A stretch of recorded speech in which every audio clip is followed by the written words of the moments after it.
Hi guys, this is Eric from Unicycle and with my friend Matt, and we're comparing our two bicycles, which is the Specialized, the Levo Turbo full suspension S-Works, and the latest Luna bike, the giant Anthem 3.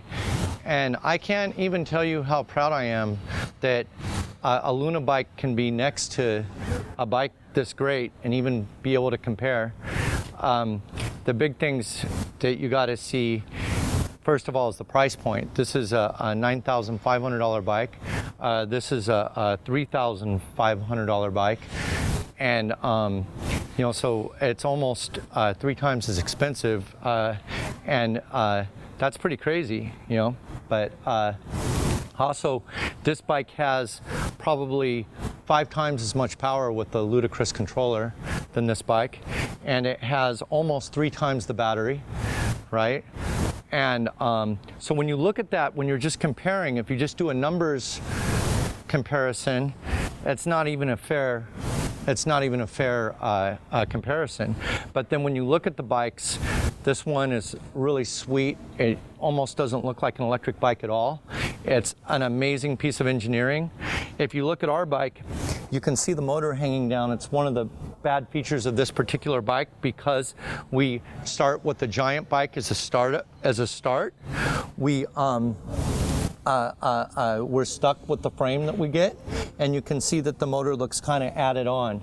And so if you look at the two bikes, one has a slightly higher clearance, a ground clearance. I'd say 2 inches higher, significantly higher.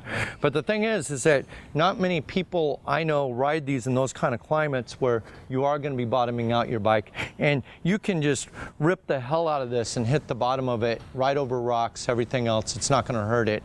And if you're riding this bike, you might be a little more afraid of bottoming it out because you don't want to scratch that beautiful thing up. There is a skid plate, yeah, but I would cry to scratch it. So. Yeah, there is a skid plate, but it's like kind of a Ferrari. You don't want to scratch up, but the thing that I think, it's like a Ferrari with no balls. Even though it looks great, it has very little power.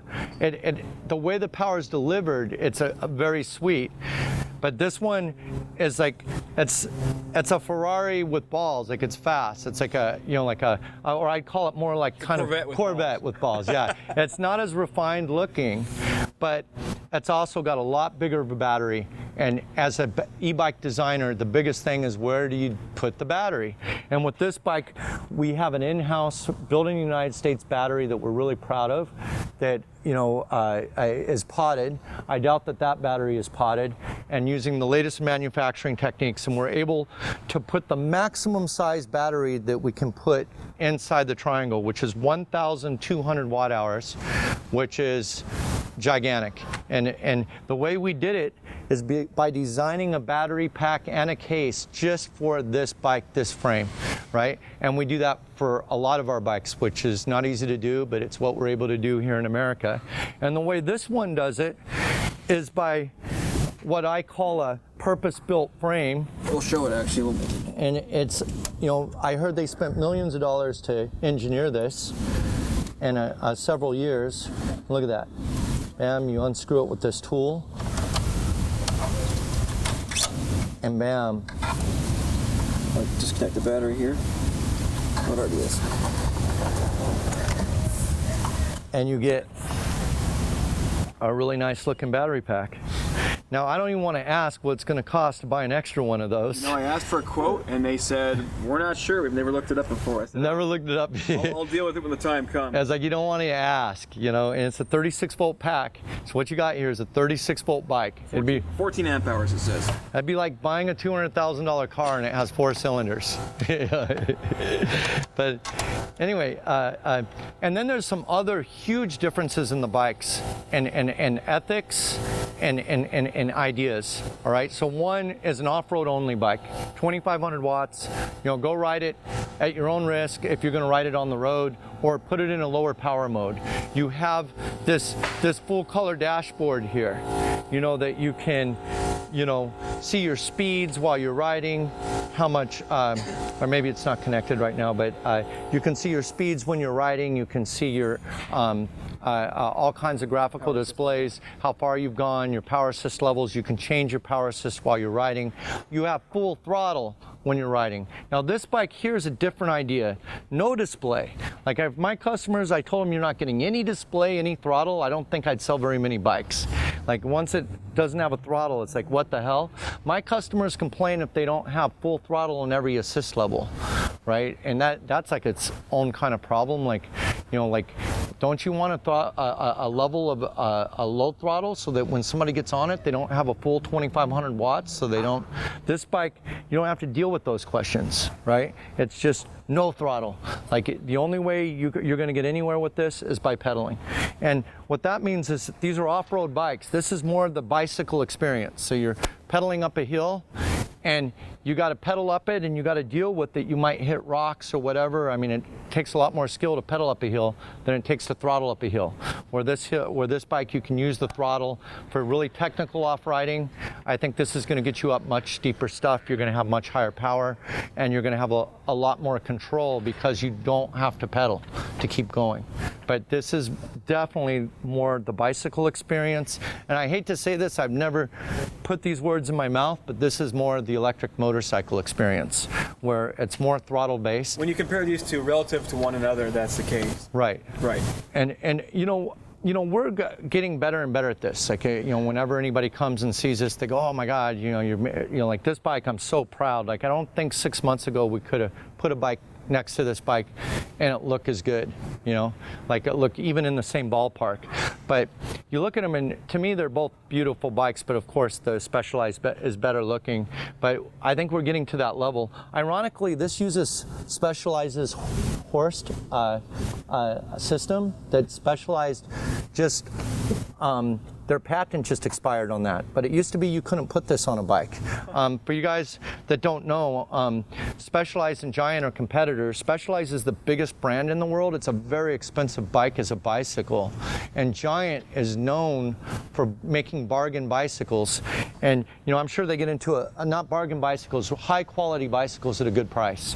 And here they are using Specialized's technology, and you see on the Specialized bike, they're not even using that suspension. So in here, you know, I really like how this suspension performs. Me and Matt are going to go ride them later and compare them on an off-road, you know.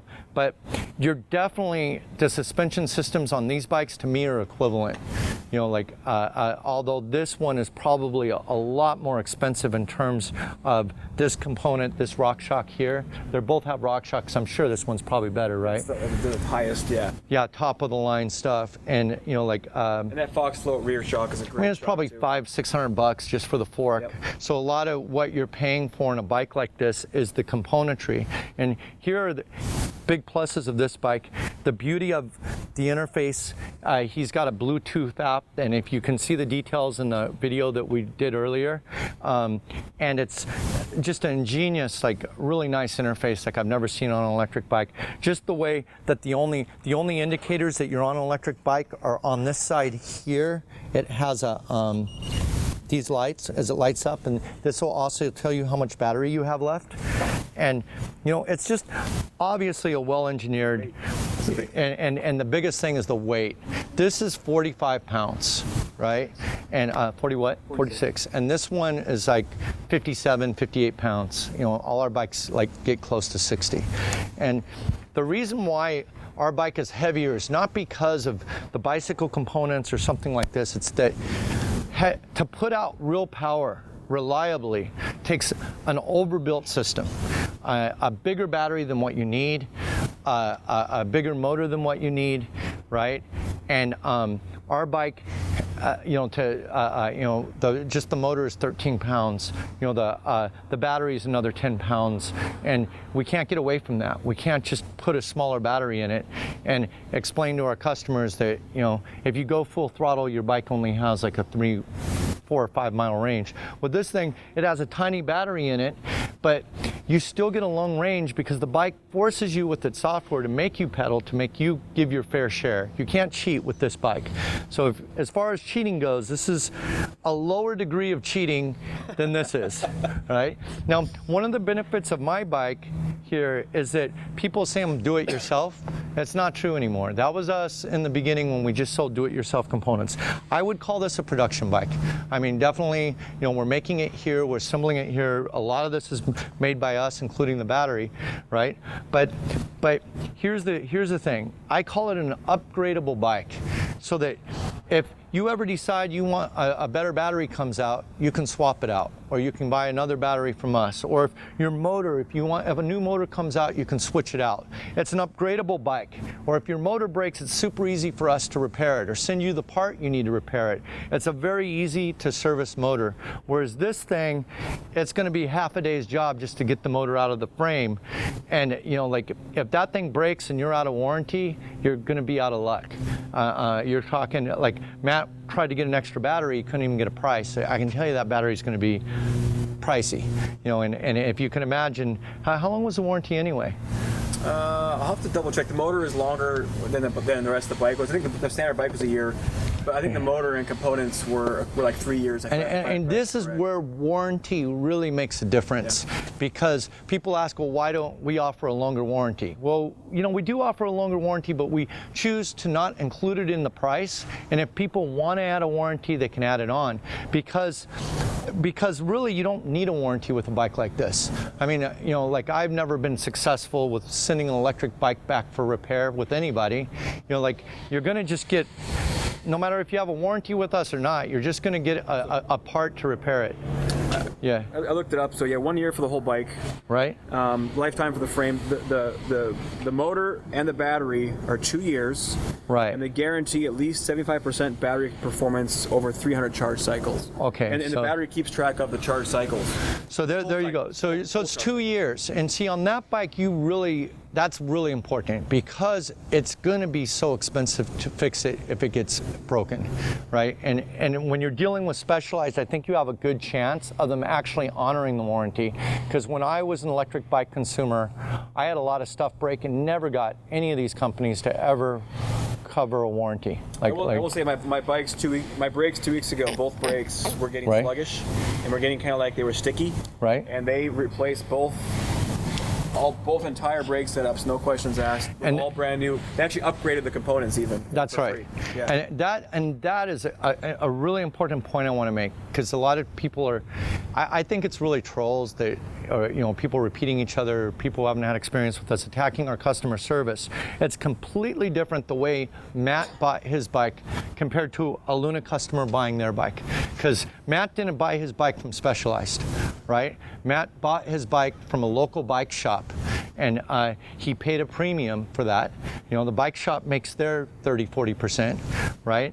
And the bike shop will basically won't do all those kind of fixes, change your brakes. You have a relationship with them, and that's why if you don't work on your own bikes, you really should buy from a local bike shop a bike like this. Now, if you want to save some money, that's part of why you're getting such a good deal on this bike, but you can't expect us to send somebody out to Montana from California to do your brakes for you. So a lot of times it's like comparing apples to oranges. If you buy a bike and you buy it direct and it's shipped to you, no matter if you get it from us or if you get it from anybody who's mailing you the bike. Now, Specialized won't let their bikes be on eBay.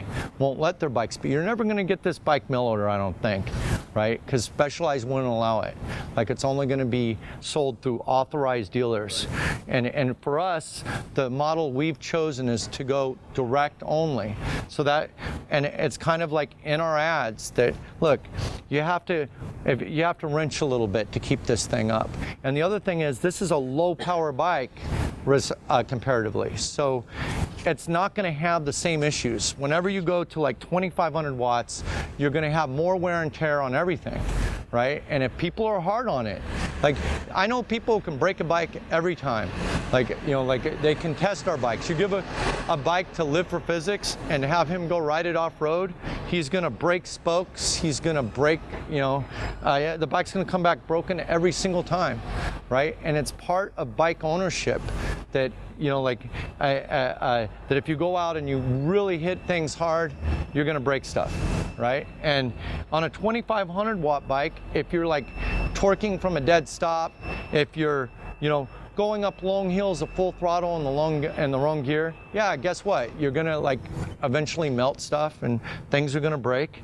And that's part of the problems of owning something high performance. It's like the difference between owning a Corolla and a Corvette or a Ferrari or something. You know, the high performance does come at a price, but the one good thing about this bike is that, I mean, not at a upfront price, but it does require more tinkering. You know, stuff is going to vibrate loose. You know, you might need to take your drive apart and grease it after like 500 miles. And something like this, you would never be asked to do that. Like if you take your drive apart, you'll probably void your warranty, everything else, right? So it's really two different ways of bikes completely. You know, and people who are looking to get the best value, whatever, you know, like of course this is like a better value for the money. But those who want to not worry about it, to buy a bike that's legal, that is gonna hold up, that's gonna, you know, somebody's gonna like give them the concierge service if the bike breaks down. I mean, Matt goes in there, what was the problem again? Did something break or just your brakes were squeaking? Well, the brakes were squishy and they would bind up. Right. So it was a known issue with the Guide RS brakes. They put brand new brake actuators, upgraded components on, no questions asked, no charge. Did a full service on it at the same time, lubricated it, refilled the tires. It's great. Right. Yeah. And the other option that you have is if you buy one of our bikes, you can get a relationship with your local bike shop if you don't do your own repairs. You know, because most of the stuff that you are going to need to repair is normal bike stuff. For example, flat tires. If you hate repairing your own flat tires, you know, get a relationship with the local bike shop. You know, and you know, most of them will work on the bike components of our bike. They're just not going to do work on the motor or the battery. You know, yeah, it's an airport nearby. So anyways, so that's our comparison between the new Luna Anthem 3 and the specialized Levo, is that what they call it? Levo, yeah. Turbo Levo. Now, one good thing is you can see that this was made for the European market. No throttle, you know, it's about 500 watts in turbo mode, and this was made for the USA market. You know, massive throttle, massive battery, massive motor, right? And we don't sell many in Europe, and they don't sell many in America. And leave questions or comments in the video. Please subscribe. And and we'll also, Matt hot rodded his. He hacked the firmware, right? And we'll also have a link in this video on how you can hack yours to make it go over 20 miles an hour. What kind of top speeds do you get? No. At that point, the motor will go as fast as you can pedal. So Really? I can go 28, 30 if I'm really pushing hard. Right. Okay, cool. And the other thing, this is a 3-inch tire, which is almost a fat tire. And look at this, is a 27.5, and the 3 is almost as tall. All right, we got police helicopters. I think somebody called on my super illegal bike, so we better like jet. So thank you guys for watching, and please subscribe.